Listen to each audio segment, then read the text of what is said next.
Jabuvade jabulaga abami be basinga okumanyika nti bose nga n'abayo omukolo gwe bagenda ogendako obanga balina embaga gye babayise tebateeka munnyo budde kunoonya outfit gye bagenda kugenderamu basobola osanga busanzawo kyonna ekiriwo ne batambula n'ekyo naye ate olunaku olwaleero ngenda bba neegattibwako omukugu Larry Casual agenda obeera ng'ate atunnyonnyola ebyo bye wandisaanye okutunuulira ggwe ng'omwami senga onaaba onoonya outfit gy'ogenda okwambala obulungi ekumide ku BBS Terefayina nkwaniriza mu program omutindo. My very beautiful name is Queen Faima. Katulabe.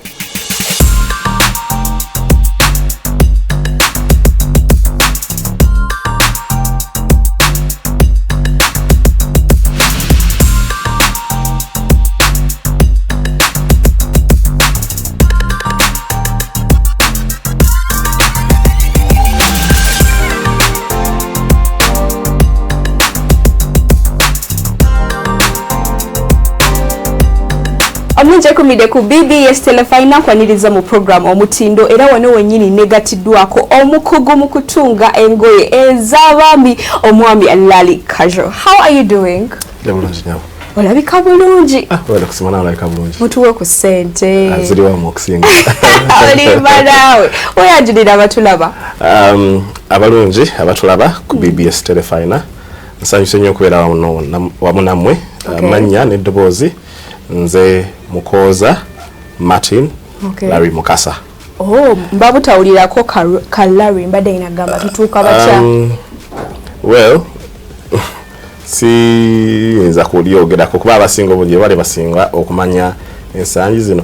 Era omuntu wajja okumpitira Martin aba awangadde nange ebbanga ddene nnyo nnyini ddala. Okay.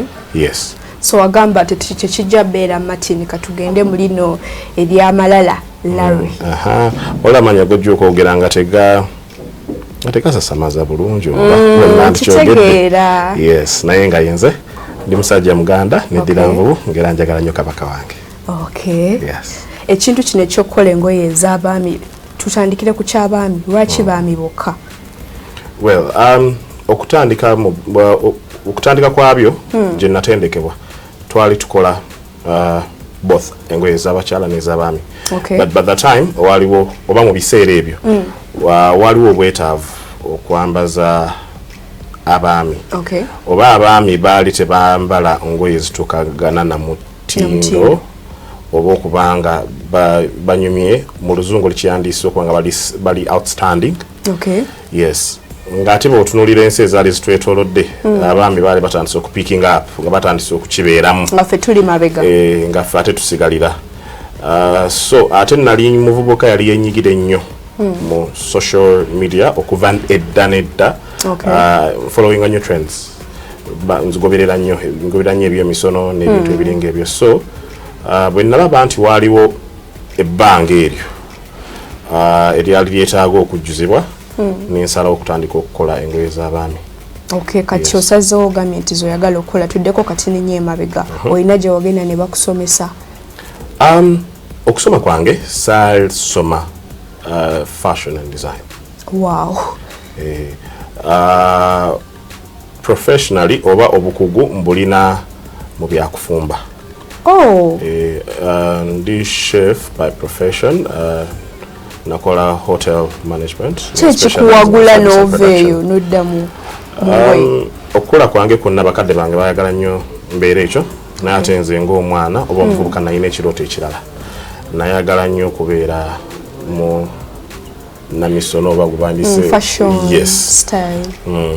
So n'okukula kwange kwonna nabanga mwana wanjawulo ndowooza abalala bwe baabanga ku ssomero bambadde uniform ina bwefaanana eyange yajjanga yanjawulo era nafunanga emisango mingi nnyo nga uniform. Yes. Kati ate omulembe ogwaffe bwe twali tutandika tebwali bucupa twatandika n'empale ezaali za widely nga bolaba eno gye nyambadde zabanga za bell bottom. Then emyaka gyagenda gisembula like 4 years later after industry ngetandise okukyuka. I think abantu abasooka okwambala ku skinny ezibaguba bezemuyita obucupa. One of them was Eddie Kenzo. Yeah.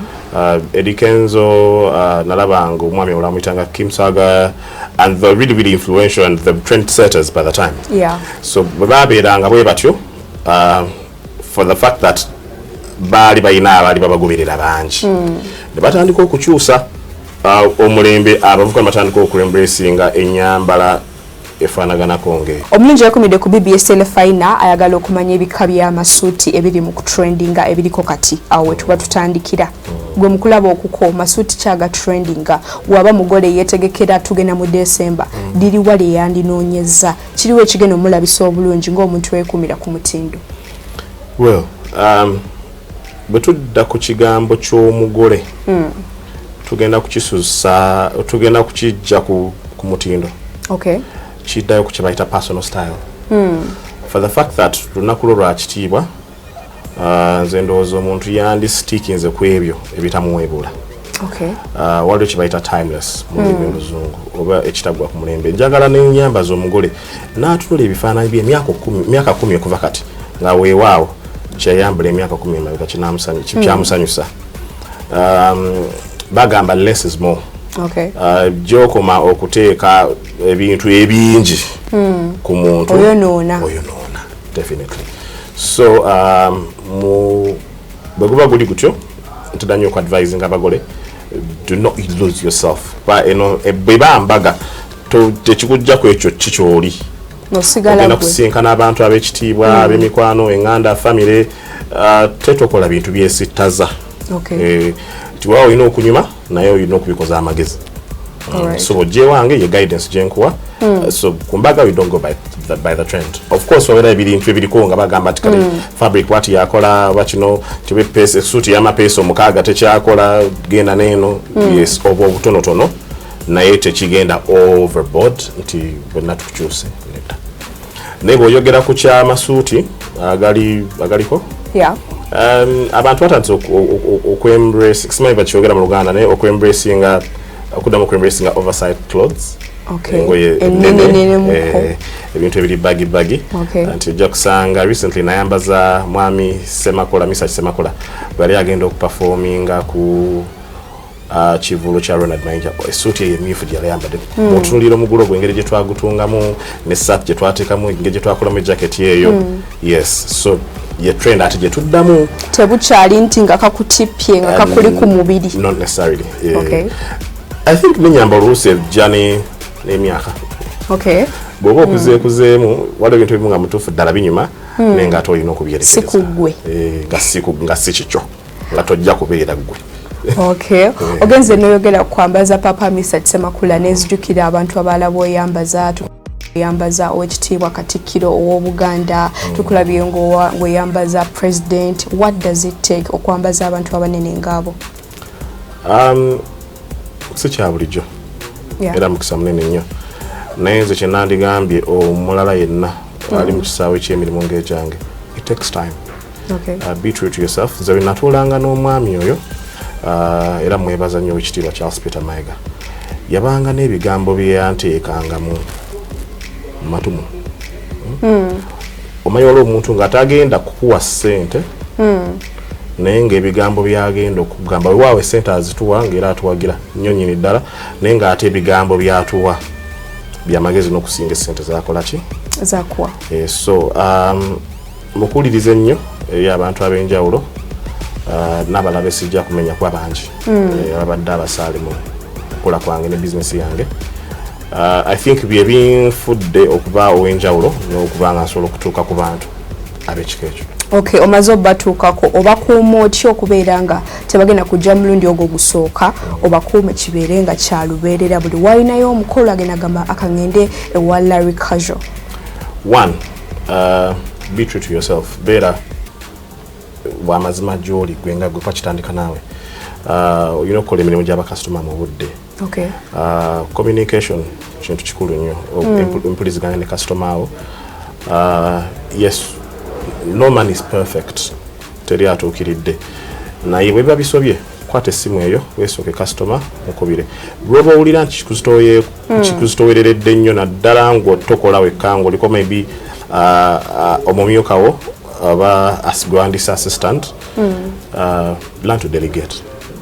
Yes, obeere nga bireme kuyitirirako ng'omuntu nayina ng'omuzoogo Galukimu njagala kyemalira nga ndaba nze December 3 ebirungi bikoma kunzi nga lukimu mbandowooza nze nakikola naye gye bajja ne gye bujja nga ndaba kinfiiriza ebintu bingi yes so nga mponzika nnyononye so kye nakola n'entandika okwejjangako ebyo byempulira nti sisobole era no tulina tuyita handling oba handler tubuuza nti John Kintu ani handler wa John Kintu nti Elton ye handler wa John Kintu ani handler wa Captain Mukula nti Rahim ye handler wa Captain Mukula nti yaba akwata portfolio oba profile y'omuntu oyo oba file y'omuntu oyo n'amenga sure nti agigusa ate nga amutegeera so tobeera kizinga mu ebyo byokola Pati kyesinga okuwa obuzibu senga oba ogenda okukola outfit y'omuntu gy'ogamba nti eno newe nali ntandika kano ka part kasaana oteekako obudde abamu bagamba emikono abamu bagamba kola gwe mu experience yo gy'olina wa omuntu w'alina oteeka essira ng'akola olugoye katugeze nga eno blaze eri wano omuzungu agamba the devil is in the detail ate si ku ngoye zokka mu buli kyokola entandika y'omulimu n'emmaliza y'omulimu is very important ebadde wakati wa byonna bibeerawo naye ku ngoye ensala y'olugoye that's the cut n'emmaliza the finishing wewaba obuzibu oyinza okukola engoye olugoye nga lulungi nnyo material mulungi wa bbeeyi naye nga finishing mbi nga mutuufu ddala banaalutwala eko linaalwoza n'alufula n'alwanika ku waya ogenda kuyitibwa mu kisaawe kya kibooko okuba emiggo so omutunzi yenna yigira ku brands endala z'osazewo let's say international brands nze waliwo ekifo kye ntera okutambula ne ŋŋendamu bagiyita diamond walk eri mu nsi ez'enjawulo naye wabeerawo brands ezo z'omanyi ennaku zo kyemuyita eza luxury those luxurious brands nga ziri to pive nga ebintu byebakola biri outstanding birungi so oteranga nnyo okubyekebejja oba n'ogenda amaduuka agatunda ready to wear n'ogamba neweekyeki nga gwe ng'omuntu ddala mu butuufu bwe mba njala okutuuka ku mutindo ng'abantu bano gwe bakola bwe ntunuulira ebintu byange bifaanaganako n'ebyabano ng'oba banaakwata let's okola gown oba okola suit nga banaakwata gown ya Vera Wang ne bagiteeka n'eyiyo can you compete at the same international market? Yes. Material kyasinga okozesebwa mu kukola blazers amasuuti body materials enjawulo there's linen, there's cashmere, there's cotton, there's tweed, there's pins, basically bingi material so tekuli nti ono yasinga n'ekisinziirira ku bwetaavu nti ono agenda mu ofisi yandiyambadde ki obudde bwokya tosobola kwambaza muntu tweed mu budde bwokya for maintenance omuntu anasobola okuhandlinga olugoye olwa 360 wool oba taalusobole ebintu ebiringa ebyo waliwo outfit zokola eza the kaftans bazita kaftans ezo outfit ndaba ng'ennaku zino zikyanse nnyo recently waliwo omukolo ogw'abafifi gwe nalabye bwewazambazaako kirungi ki ekizirimu okwawukana ku biri ebiri basic abagole bye bamanyira okwambala mu changing hours n'olaba omugole nga omukazi wavayo ng'akyusa omusajja agenda kuggyako obugi bascoot oba agenda kuggyako obugi kooti well ekintu ekyo nze nkiraba bwe nti oba nkikola bwe nti emirembe gize gikyuka ate nga tu embracinga nnyo ebintu ebivudde cause Africa became one space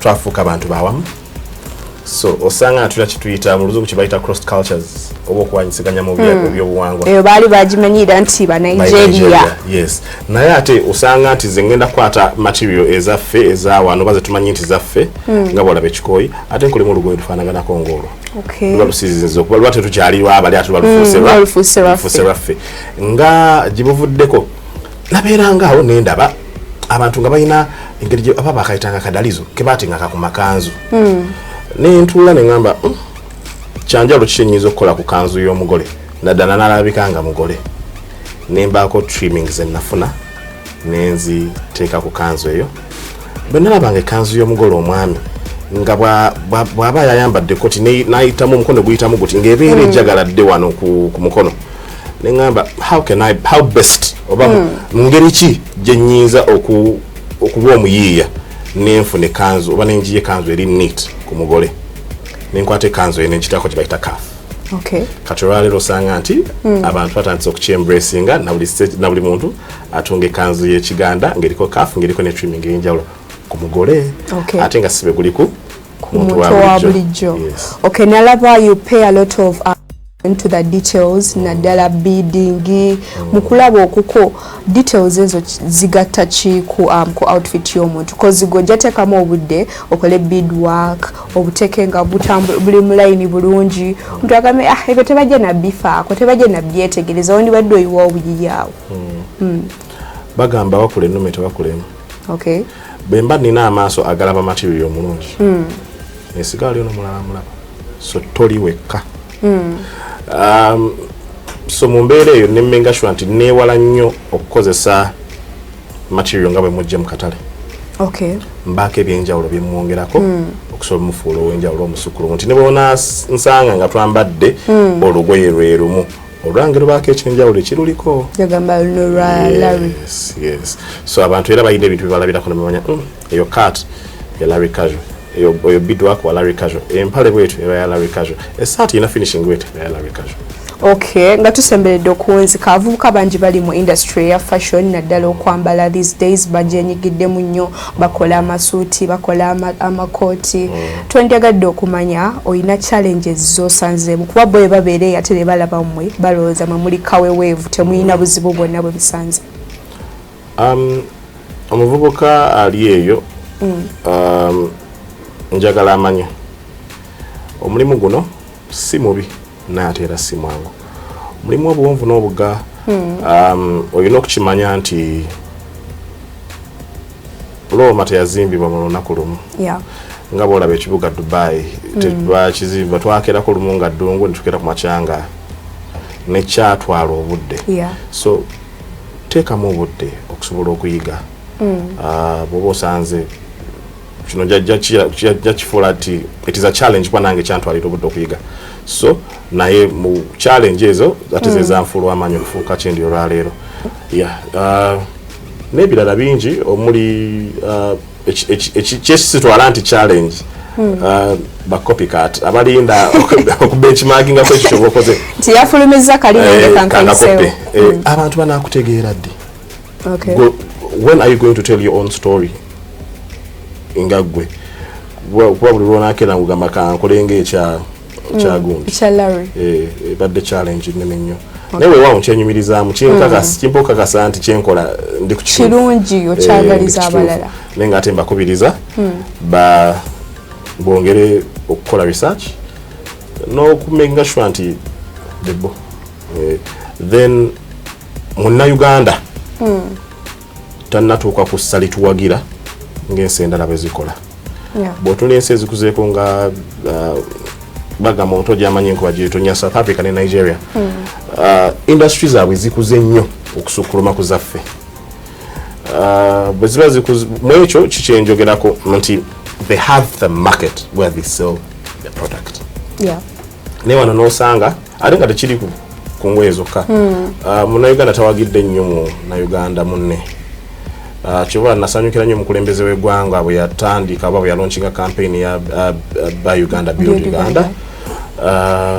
Tuyiga okwewagira kuba kyannaku nnyo nti omuntu aleka omuntu akola omulimu omulungi waggwano n'alijja nnyo n'agenda ettaka n'asuubula essuuti y'anaayambala ku mukolo. Mugenda okutuuka ku mukolo ng'aleese essuuti mu ssuuti n'osuubira kyokka alese wano abakugwa abayitirivu abasobola ayawukane ku bangi bagenda so tukyalakinga akatale nnyo nnyini ddala era nga tuliyita ezzalawo oba tebamanyi value ndowooza tebannalaba value y'ekyo kyetukola naye nga tugize tusenvula mpola mpola ngera nzinokukkiriza nti tujja kutuuka gye tulaga. Nga tuwunzika omuntu ali ku BBS Terefayina yandyagadde okumanya Larry Casual wasangibwa amanamba g'essimu ne media platforms amanya gakozesa. Omulembe gwa .com kuba ne Ssaabasajja atukubiriza okubeera abayiiya ng'abavubuka b'omulembe Omutebi. Tulina platforms ke tuli across ku social media kwonna Larry Casual okuva ku Twitter, ku TikTok, ku Facebook, ku Instagram kwe tuli as Larry Casual. Tusangibwa Kabalagala ku kizimbe ekiyitibwa Tirupati Mazima Mall luguudo oluva ensambya nga ludde Kabalagala oba nga ludde Munyonyo bw'oba waakayisa ku American Embassy waliwo eddwaliro bayita Mukwaya General Hospital ekizimbe ekiddako ng'odde Kabalagala ku mukono gwo ogwa kkono tusangibwa. Enamba y'essimu enamba z'essimu tusange ku nooti 77 5 13 65 58 endala nooti 77 6 5 93 53. Okay, omulungi yakumide ku BBS Terefayina oyo abadde omukugu mu kutunga engoye ez'abaami bamuyita Larry Kajo. Kansubira nti ate olina ekyenjawulo ky'oyizeemu pumulamuko katini ate oluvannyuma nkomawo tuli mu program Omutindo tovaako. Omulungi yakumide ku BBS Terefayina tukyali mu program Omutindo era wano wennyini wetugendera mu kanyomero kaffe aka fashion tip.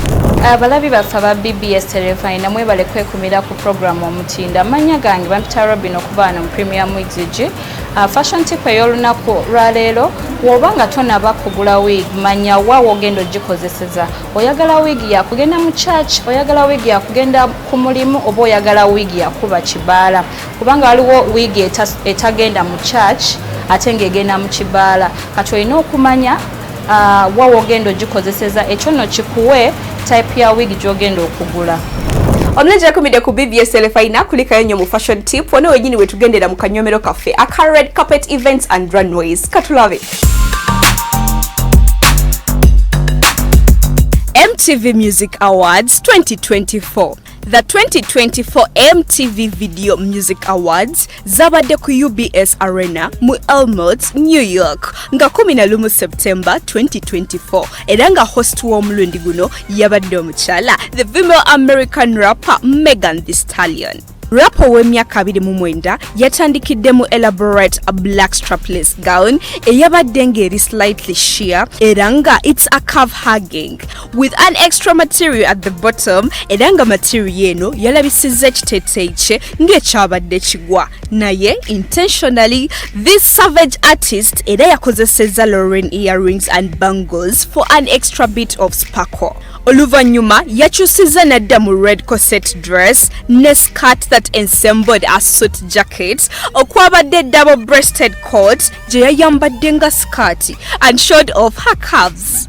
Bano be bamu ku abo abasinze okwambala ku MTV Music Awards Red Carpet 2024. Lalisa M, abanji gwe bamanyi nga Lisa, ngono rapper and singer from South Korea for her first appearance at the MTV Awards. Rockstar yayambadde incredible veiled and nude corset gown with a hood kumutwe with a corseted waist and definitely serving royal vibes. Taylor Swift ono yayambadde Dio their collection of 2025 okwabadde checks and tartan. Taylor Swift's high look consisted of a taffet tartan corset, flowing train featuring a bubble hemline or a nagatako pair of high-waisted velvet shorts or nachimalane elbow-length gloves. Sabrina Carpenter ono yajiddemu silver murky dress from 1991. It was originally designed by Madonna to wear it and perform at the Academy Awards. Inspired by Malid, Sabrina yalese full old Hollywood glamour ku VMA bwe yagaseko diamond and necklace mu kifuba with blonde hair of course. Lil Nas, leave alone the boring black and white suits abasajja abasinga ze batuleetera ku red carpet. Lil Nas yalese pink leather biker set with a cropped jacket. I was really stunned by his helmet, almost giving us the spaceman's look.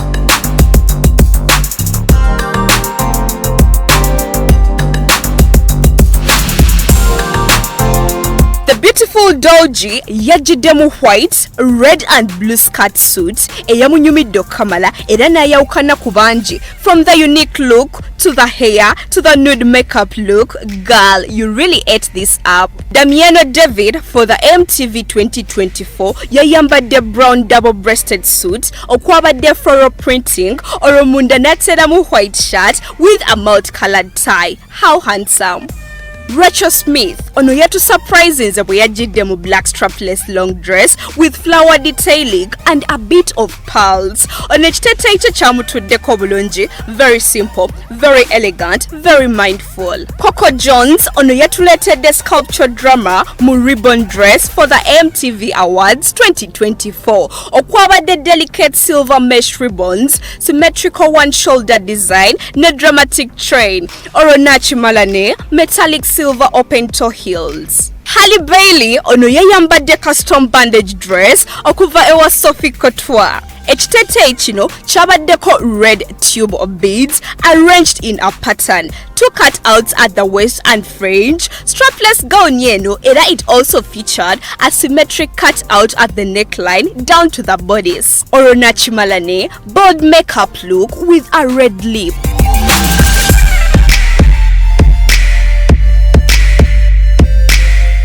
Obadde mulabi mulungi atambudde nange okuviira ddala eri yonna gye twatandikidde. Larry Casual mumulabye kansuubire nti ate olina ekyenjawulo kyoyizeemu ate nenkujjayo nekutwala mu fashion tip ne tuwunzika nga tuli ku red carpet event. Tusinkane omulundi omulala olwokutaano ssaawa 2 ez'ekiro program omutindo nange Queen Faima.